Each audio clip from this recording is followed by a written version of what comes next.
The rain. It was the only thing that was free, and it never seemed to stop. From inside room 21B of the View Motel, a cruelly ironic name when the only view was the brick wall of a tire shop, the sound of it was like static. Marcus sat on the edge of the sagging mattress. The air was thick with the smell of old coffee and mildew. He hadn't taken off his boots. There was no point. On the nightstand, under the gray-blue light of the muted TV, was his entire net worth. 4 quarters, 6 dimes, 3 nickels, and 8 pennies. Total $183. Next to the pile of change was one final, now crumpled notice from his bank. And next to that, a letter from the VA written in soulless, bureaucratic language, explaining his disability benefits had been temporarily suspended due to an administrative error. Error. That was a good word for it. Beat 2 evoked despair. Marcus stared at the cheap prepaid phone on the table. It had been silent for 3 days. He had called everyone. The legal aid lawyers were booked. The veterans' charities were out of funds. He had left messages, calm, rational messages, for his VA caseworker, explaining that their error meant he and his partner were about to be kicked out of this 400-a-week rat hole. Despair wasn't a sudden panic. It wasn't loud. It was this, the heavy, empty silence in the room. It was the slow erosion of dignity. Marcus had run recon in the harshest environments on Earth. He had made life and death decisions under fire. Now he couldn't figure out how to buy a bag of dog food. Beat 6, miracle through loyalty, love and early. A low, soft whine came from the dark corner of the room. Ghost, a dark-furred Belgian Malinois, was watching him. The dog hadn't moved, only his intelligent, alert ears swiveled in his direction. Ghost wasn't a pet. He was a retired professional, just like Marcus.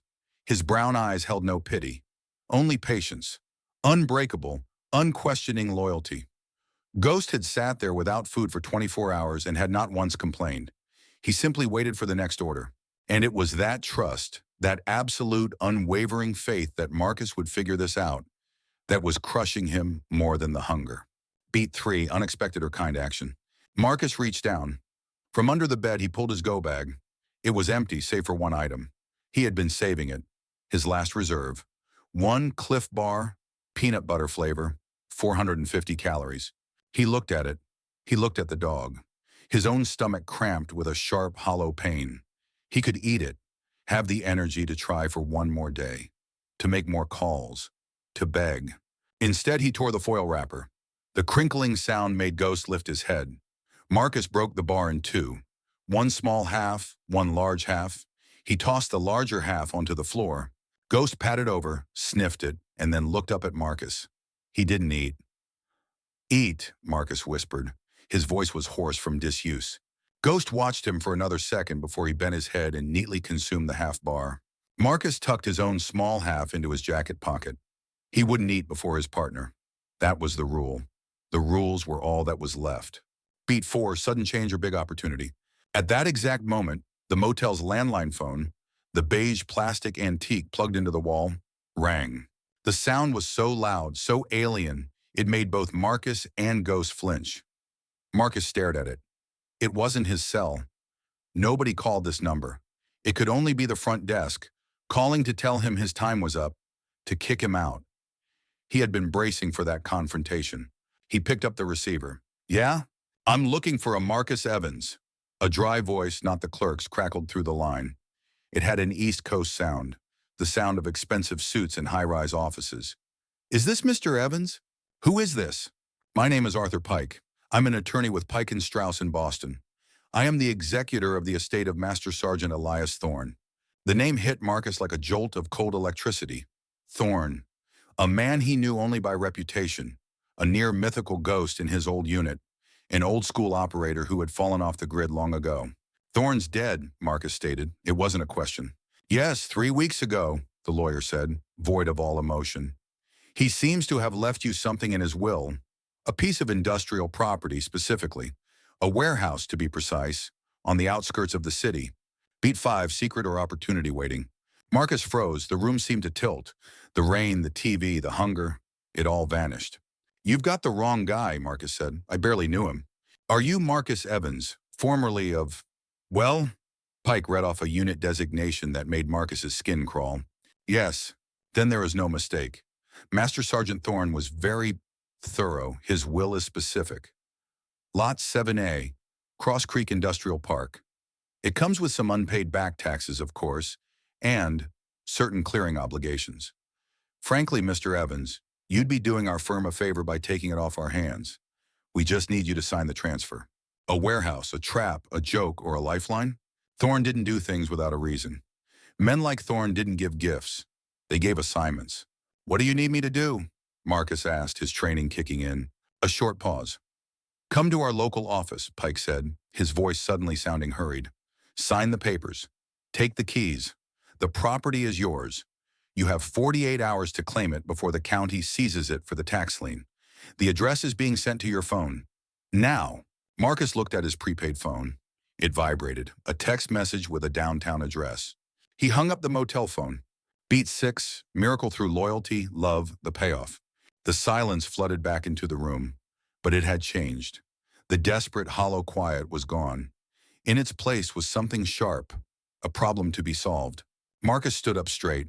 He felt the ache in his knee, the permanent reminder of his last bad jump, but he ignored it.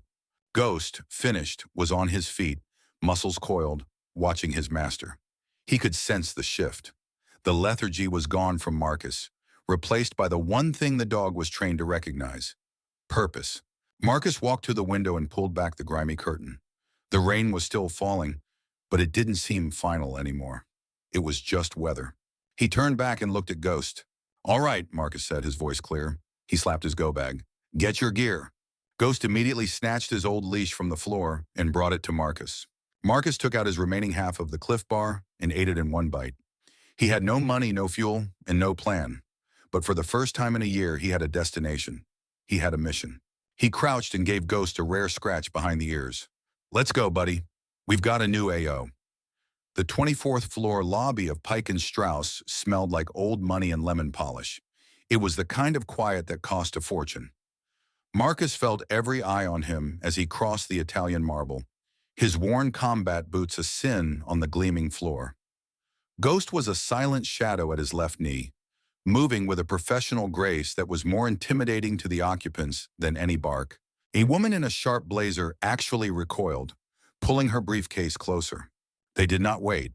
The name Elias Thorne, when spoken to the receptionist, had acted like a skeleton key. Mr. Pike is waiting. The office was mahogany and leather. Arthur Pike, a man who looked like he had been assembled from ledgers and bespoke suits, did not stand. He just gestured to a chair. Marcus remained standing. The papers, Pike said, sliding a thin stack across a desk that was larger than the bed Marcus had slept on. Marcus read nothing. He didn't care about the legal text, the clauses, or the tax liens. He cared about the signature line. He uncapped a cheap Bic pen and signed his name. That's that, Pike said, retrieving the papers as if afraid Marcus might stain them. He produced a single heavy key on a steel ring. Lot 7A, Cross Creek Industrial. The lockbox code is in the envelope. As I said, there are significant arrears. The county moves for seizure on Friday. Whatever you plan to do, Mr. Evans, do it fast. Pike finally looked at him, his eyes assessing the frayed jacket, the exhaustion, the dog. Thorne was an eccentric client. I was his father's attorney, not his. But he was very specific about you. I have no idea why. Neither do I, Marcus said. He took the key. One more thing, Pike added, tapping a file. The estate also settles your outstanding debts at the View Motel and... He consulted the paper. It seems a line of credit has been opened for you at the district's fleet supply depot. For clearing purposes, $5,000. It expires in 72 hours. Marcus paused. This wasn't a burden. It was a mobilization. Thorne hadn't just given him a property. He'd given him a budget. He's all yours, Mr. Evans. Pike was already dialing his next call. Good luck. You will most assuredly need it. The drive took 40 minutes. The glass and steel towers of the financial district fell away, replaced by the rust and concrete arteries of the city's forgotten edge. The overpasses were scarred with graffiti. The businesses were pawn shops, boarded-up diners, and check-cashing joints. This was the other America, the one they had both been fighting for, only to end up discarded in. Cross Creek Industrial Park was a graveyard of 20th century ambition. A chain-link fence topped with sagging barbed wire enclosed 24 dilapidated buildings. Weeds cracked every inch of the asphalt. Lot 7A, Marcus said, more to himself than to the dog. It was at the very end of the line, pressed up against a dark, dense tree line. It wasn't a building, it was a bunker. Corrugated steel stained a deep, bleeding rust red. No windows, a single massive bay door, chained and padlocked, and one smaller, reinforced steel door next to it. It looked less like a place of business and more like a place to hide things. He parked the truck. The sound of the old engine ticking as it cooled was the only sound. The air was still. New AOG, let's sweep it. Ghost hopped out, instantly on task. His nose worked the air, sniffing for threats. Marcus grabbed a heavy-duty flashlight from his go bag. His phone's light wasn't going to cut it. The key Pike had given him was for the man door. It was an old-school industrial Medico lock. The key slid in with a satisfying, greasy click. He pushed the door. It opened on protesting hinges, releasing a gust of cold, stale air. The smell hit him first, not just mildew. It was oil, old iron, dust, and something else. Something faint, chemical, like fertilizer. Marcus stepped inside, flashlight beam cutting the black. Hell, he whispered. The space was cavernous. The beam didn't even hit the back wall. It was a tomb of shadows. He was standing on a raised metal catwalk. Below him, the main floor was filled, but not with junk. It was staged. Pallets of long wooden crates, stacked neat and high, draped in tarps. A military surplus forklift sat silent in the corner. Against one wall, a row of heavy-duty shelving contained dozens of sealed 50-gallon drums, stenciled with codes Marcus didn't recognize. This wasn't a warehouse, it was a supply depot. He descended the metal stairs, his boots echoing. Clang, clang, clang. Ghost moved ahead of him, low and quiet, sweeping the corners. The dog was working, his movements economical and precise. Marcus ran his hand along one of the crates. Solid wood. What the hell were you into, Thorne? He was thinking about the tax liens, the debt. This wasn't a $5,000 clearing job. This was a multi-million-dollar disposal job. He was being set up, left holding the bag. He felt the old anger, the familiar sting of being the pawn. He was so focused on the crates, he didn't notice Ghost had stopped. He realized the dog was no longer at his heel. Ghost? The dog was 20 yards away in the far back corner, standing stock still. He was locked onto a section of the wall near a massive, defunct electrical panel, covered in cobwebs. What is it, buddy? Rats? Ghost didn't move. He was a statue, his entire being focused on that one spot. It was his alert posture. But he wasn't trained for rats. He was trained for explosives, for narcotics, for hidden electronics. Marcus approached, shining the beam. What do you got? The wall was blank, poured concrete, same as the rest of the building. Ghost let out a low, insistent whine. He stepped forward, pressed his nose to the concrete floor, right where it met the wall, and sniffed. Once, twice. Then he sat, a perfect clinical sit alert. He looked at Marcus, then back at the wall. It's here. Show me, Marcus commanded. Ghost stood, put his front paws on the concrete wall, and nudged a specific spot with his nose. Marcus shone the light. It looked like nothing. Just wall, but Ghost nudged it again, harder. Marcus put his own hand on the spot. It was hollow. He knocked. Thud, thud, thud. It wasn't concrete. It was drywall, expertly plastered and painted to look like the concrete. A false wall. Behind the massive dead electrical panel was a seam. Good boy, Marcus whispered, his heart suddenly hammering against his ribs. Thorne hadn't left him a warehouse full of debt. He hadn't even left him the crates.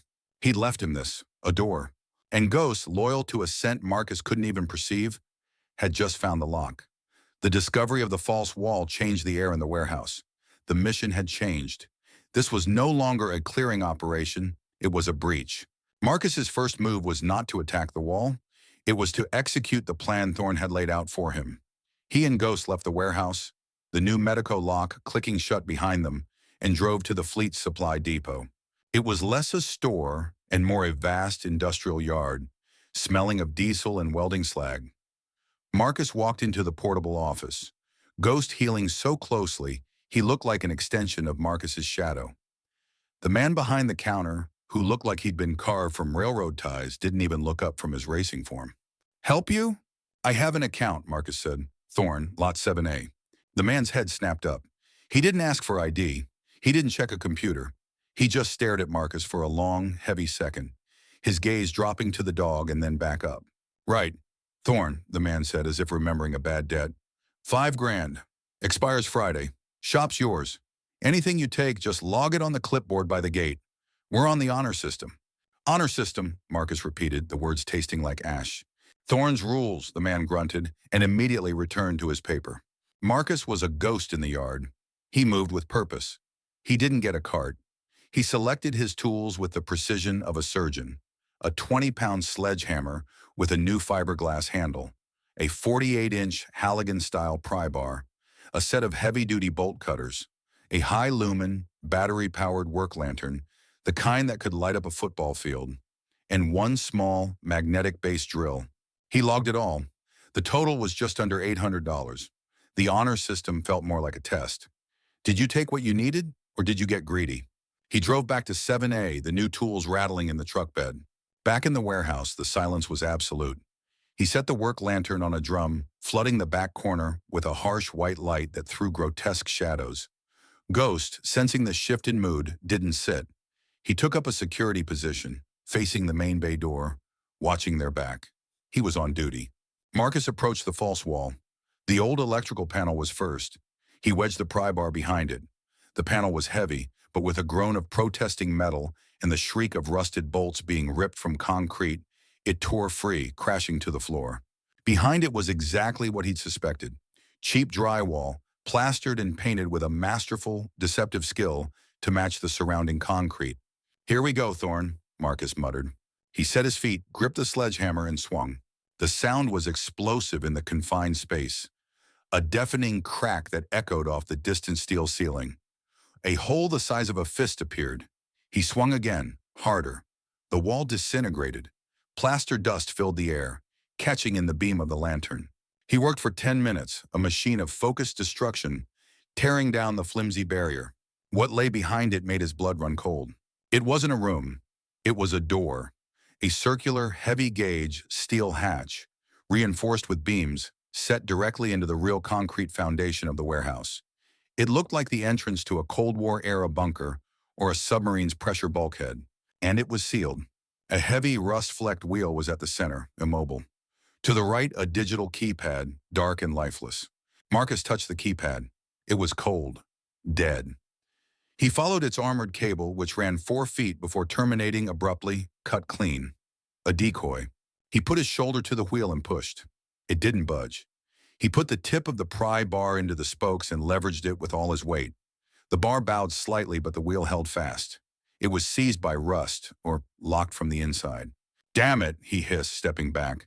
He was breathing hard, not from exertion, but from a sudden claustrophobic rage. This was a joke, a cruel puzzle with no solution. He looked at Ghost. The dog was still on watch, unconcerned. "Think," Marcus told himself. "You're not a grunt anymore. You're an operator." Thorn wasn't a grunt either. He didn't leave things to chance. He left systems. He walked out of the circle of light, back into the vast, shadowy inventory of the warehouse. He looked at the crates, the drums, the stenciled codes. He had $4,200 left on his line of credit.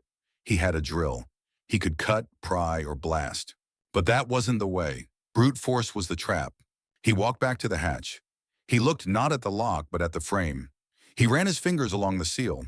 He looked at the dead keypad. He looked at the electrical panel he'd ripped from the wall. The panel. The electrical panel. He grabbed his flashlight and examined the thick, armored conduit that had led to the panel. It was old, caked in grime. He followed it up the wall where it met a junction box. He put the pry bar to the junction box cover. It popped open. Inside, no wires. Just a small plastic baggie, the kind a soldier would use to waterproof a map. Inside it was a single folded piece of paper. His hands were unsteady as he retrieved it. He unfolded it. It wasn't a code, it was a date.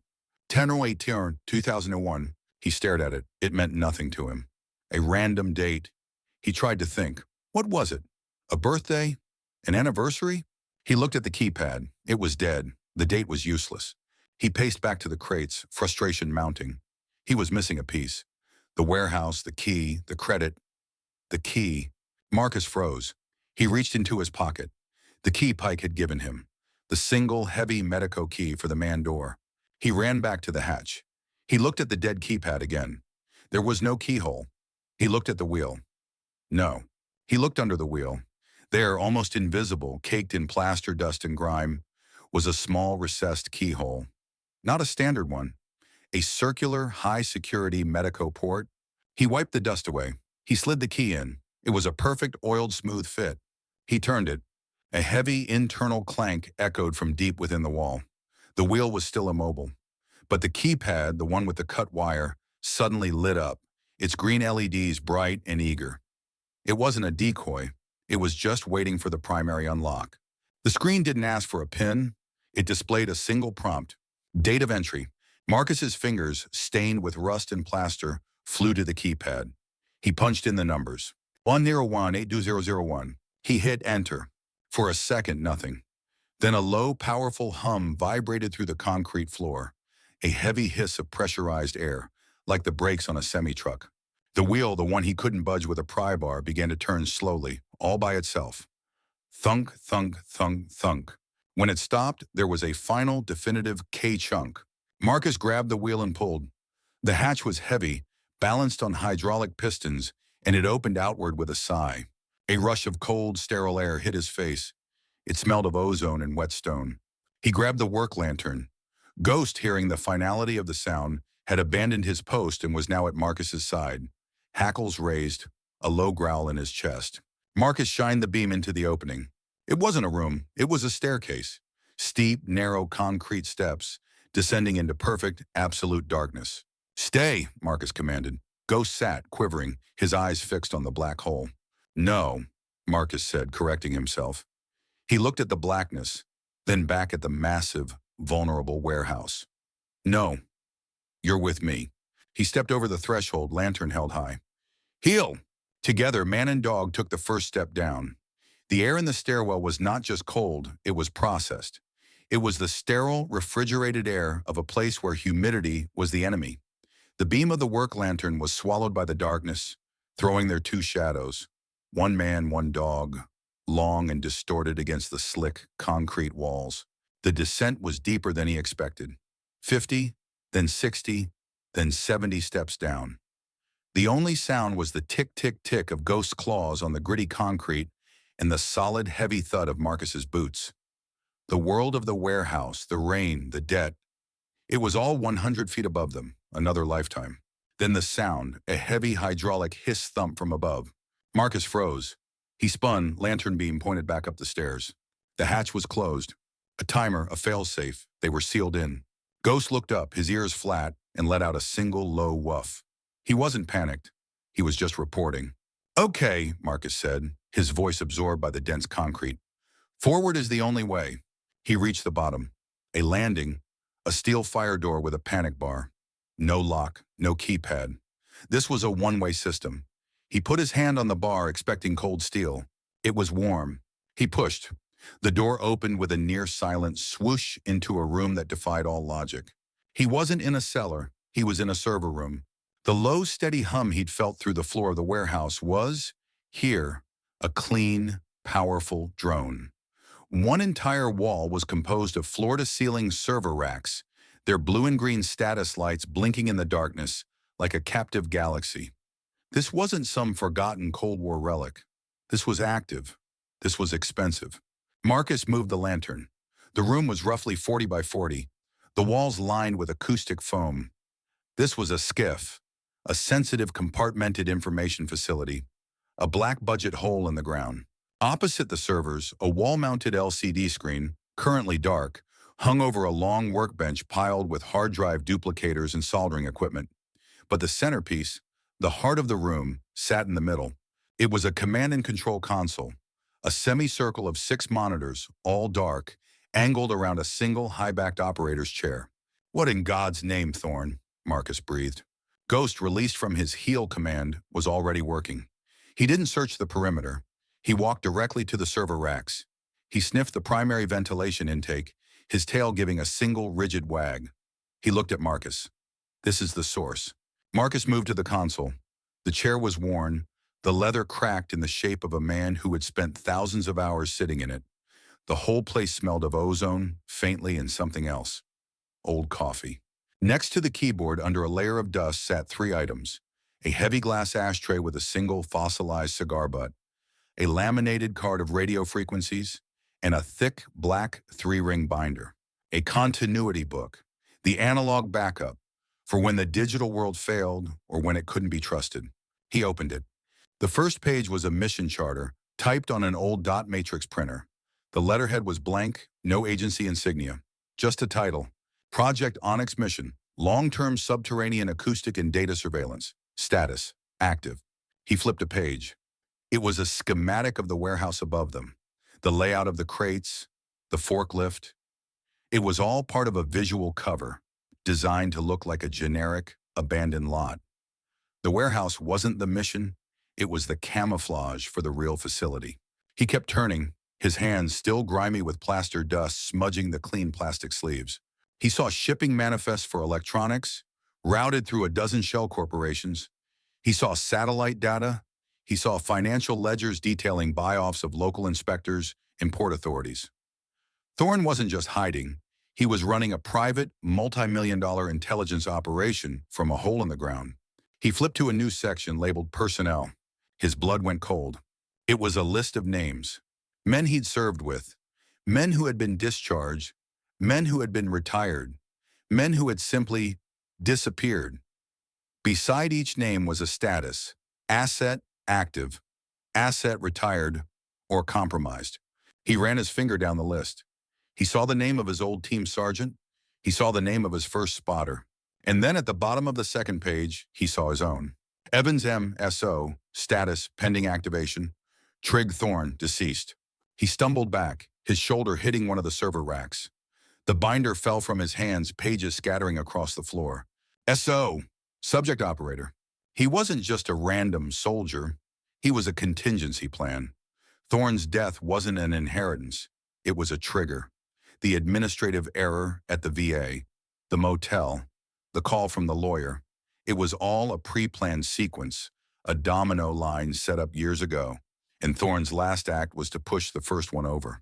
He had been guided here. He left me the key, Marcus said, the realization hitting him. He left me the date. He looked at the scattered pages. The charter. The inception date. 10/18/2001. The day he had punched into the keypad. It wasn't a password. It was a loyalty test, a filter. Only someone in the unit, someone from that specific time and place would have known what it meant. It wasn't just a date. It was the anniversary of the operation that had cost them everything. The operation the world never knew about. As he stood there, his mind reeling, Ghost suddenly snapped to attention. The dog's head whipped around, not toward the door, but toward the server racks. He wasn't growling. He was listening. The steady ambient hum of the servers had changed. A new sound had joined it. The click-whir-click of a hard drive spinning up from idle. A single rack, which had been blinking a steady, patient blue, was now flashing a rapid, angry red. Marcus grabbed his lantern. He looked at the console. The 6 monitors, all black moments before, flickered to life. Not with a Windows desktop, not with a login screen. They lit up with a single, blocky, old-school green text, blinking in unison. A new line of text appeared, bright and waiting. The 2 words blinked, patient and absolute. For a full minute, Marcus did not move. He was no longer a civilian in over his head. He was an operator in a new kind of war zone. He was in the chair, and the first rule of command was to understand the battlefield. Ghost, sensing the tension, had taken up a position. The dog didn't return to the stairwell. He sat near the server racks, facing the console, his gaze fixed on Marcus. He was a sentry, guarding his commander. Marcus took a breath, the cold, processed air filling his lungs. He sat down in Elias Thorne's chair. The leather groaned, but it was form-fitted to a human body, a command post throne. His fingers found the keyboard. It was an old, heavy mechanical model, the kind where every keystroke mattered. He typed. His fingers were stiff, but the muscle memory was there. Gofarni, status current. He hit enter. The key click was loud, definitive. The 6 monitors, previously dark or showing the command prompt, exploded with information. It was not a user-friendly interface. It was raw, unfiltered, and overwhelming. The top left screen, Monitor 1, populated with a sprawling, spider-webbed map. He recognized the city's main grid, but beneath it, highlighted in glowing blue and red lines, was a second hidden city. Utility tunnels, storm drain systems, subway lines, and most prominently, the fiber optic trunk lines that form the city's digital spine. The top middle screen, Monitor 2, became a cascade of scrolling text, encrypted data packets. He couldn't read them, but he could see their source and destination: financial institutions, local government servers, the Port Authority. The top right screen, Monitor 3, was the most disturbing. It was an audio visualizer displaying 24 real-time audio feeds. Not music, not broadcasts. It was the low, ambient hum of machinery, the static of open lines, the distant, muffled sound of voices. The system was listening. Subterranean acoustic and data surveillance, Marcus whispered, reading the charter from the binder in his lap. He had the what. He needed the why. He looked at the personnel list he'd found, the names of his old unit. He looked at his own name. Pending activation. This wasn't just a listing post. It was a network of operators. His fingers flew again. Query, primary objective. The text appeared. Objective: monitor, analyze, and interdict domestic data traffic. Primary target: redacted, level 9 clearance. Secondary objective: maintain readiness of asset network. He was part of that network. Readiness. That's what Thorne had given him. The warehouse was a staging ground. The money was for gear. This bunker, this was the nerve center. Thorne hadn't just been watching. He'd been preparing for a war. Clearance, Marcus muttered. He typed, "Grant clearance, Operator Evans, level 9. The system replied instantly. Negative. Clearance requires Thorne authentication, deceased, or Hammer authentication, active. Hammer, another call sign, another ghost. He was locked out of the why. Fine. He returned to the list. Jesse Ram, Kilmer, asset, active. Ram was an old-school breacher, a guy who could dismantle a bank vault with a paperclip and a piece of gum. He'd retired 5 years ago, supposedly running a fishing charter in Florida. Query asset status J. Kilmer. The system processed the request. Monitor 4, previously dark, lit up. It showed a map, not of the city, but of the entire United States. A single friendly green dot was blinking steadily over Key West, Florida. Status passive, vital sign stable. Marcus's blood went ice cold. Vital signs? How could it know? He looked at the binder. He looked at the screen. He typed, a new dawning horror on his face. Query asset status, Amy Evans. The same map appeared. A new dot here in this city pulsed green. His dot. Status active. Vital signs stable. Ow. He looked at Ghost. The dog was still watching him. He thought of the VA, the administrative error, the medical checkups, the bureaucracy. Had they been injected? Tagged? Was he active simply because he had entered the facility? Or had he been active the moment he'd signed the paper in Pike's office? The implications were suffocating. He was no longer just a man. He was an asset on a board, tracked in real time by a machine he had just inherited. He was about to query the compromised assets when Ghost's posture changed. The dog didn't bark. He stood up, silent as a shadow, and the fur on his back went rigid. His head cocked, his ears pinned, listening to something Marcus couldn't hear. What is it? At that exact second, every monitor flashed red, wiping the data away. A single message in massive block capital letters pulsed across all 6 screens. In priority alert. Breach detected. Access hatch. Surface. Marcus was on his feet, knocking the heavy chair over. Surface? The top center monitor changed. It wasn't data, it was a video feed. A high-angle black and white camera, grainy but effective. It was the inside of the warehouse, his warehouse. He watched horrified as a nondescript white van, the kind a plumber or electrician would use, rolled to a stop inside the bay. The main roll-up door. How did they open it? The feed was silent, but the actions were not. 4 men, not thugs, not cops. They moved with the fluid, economical purpose of professionals. They were dressed in black, tactical gear, carrying suppressed submachine guns.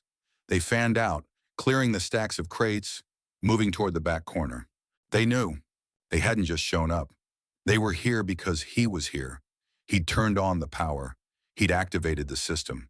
He'd tripped a silent alarm, not in the bunker, but out there, in the digital world Thorne had been at war with.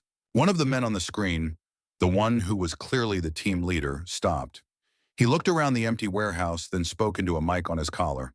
The console in front of Marcus lit up with a new line of text, a direct transcription of the team's encrypted comms.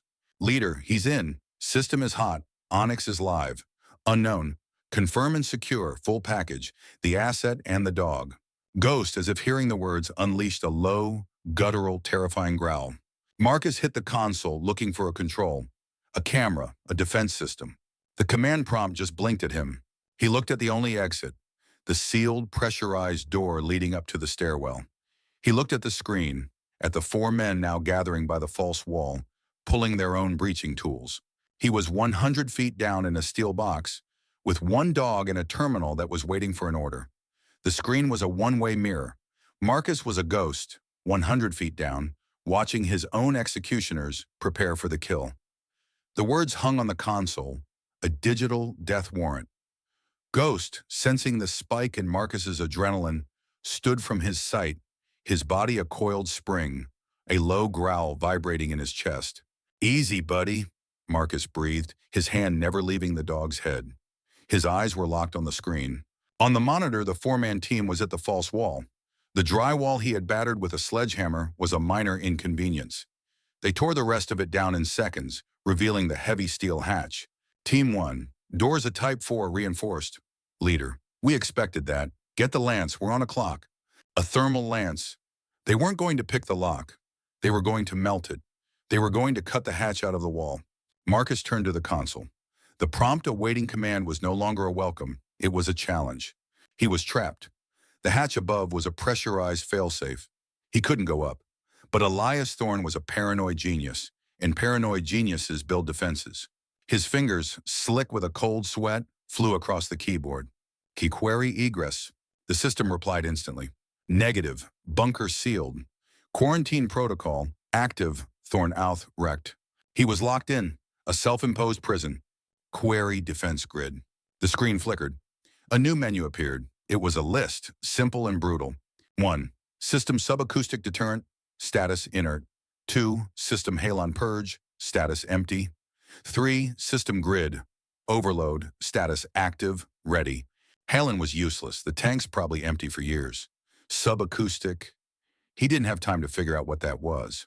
But grid overload sounded promising. On the video feed, the team was moving. 2 of them were unspooling hoses from heavy tanks on a dolly. The leader and the 4th man were setting up a perimeter, their suppressed weapons pointed at the shadowy corners of the warehouse. Marcus needed to know. Query details grid overload. The system was blunt.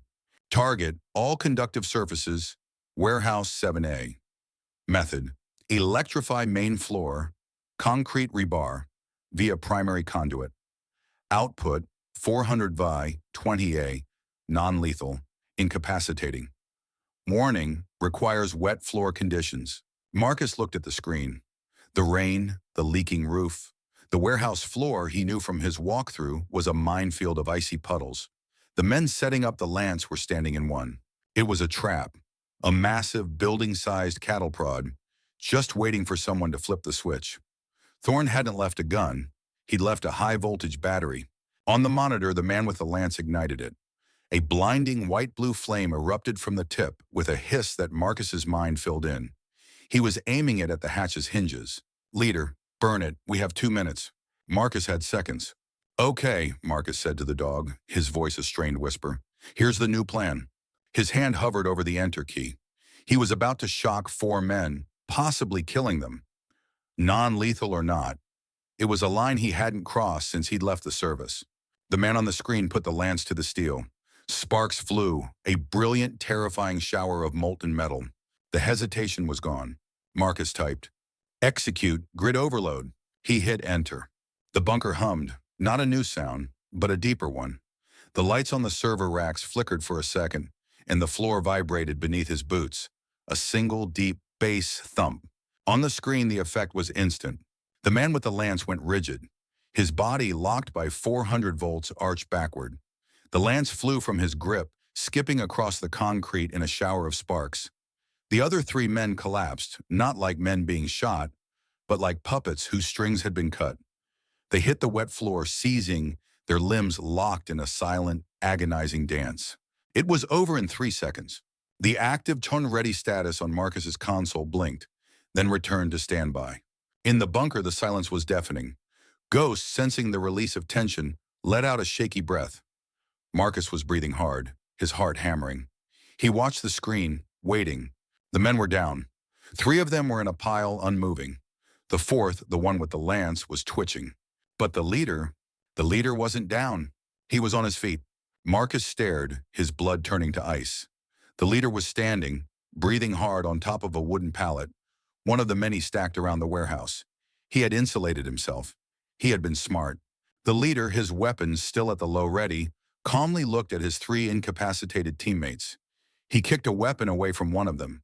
Then slowly, he turned. He didn't look at the hatch. He didn't look at the warehouse door. He looked up, directly into the tiny pinhole camera that Marcus hadn't even known was there. The leader's face was covered by a black balaclava, but his eyes were visible, cold and analytical. He wasn't panicked. He seemed impressed. He raised one gloved hand and tapped his helmet, speaking into his comms. The console in front of Marcus lit up one last time, transcribing the man's cold, calm voice. "Leader, he's good. Thorne's little ghost. You just showed your hand." Then the man raised his suppressed weapon. Not at the hatch, at the camera. The video feed exploded in a starburst of static. Hiss, crackle, pop. The screen went black. Marcus was blind. The comms transcription was dead. He looked at the other monitors. The data streams, the audio visualizers, they were all still working. He was cut off from his eyes, but not his ears. And that's when he heard it. Not from the console, but from above. A muffled, metallic scrape. The leader was still up there, and he was still working on the hatch. The black screen was a void, a mirror reflecting nothing. Marcus was blind, 100 feet down, and the only sound he could trust was the low, vibrating growl from Ghost's chest. The dog was staring at the steel door to the stairwell, his entire body locked. Above them, the muffled scrape, clang of metal on metal was the sound of a coffin being unsealed.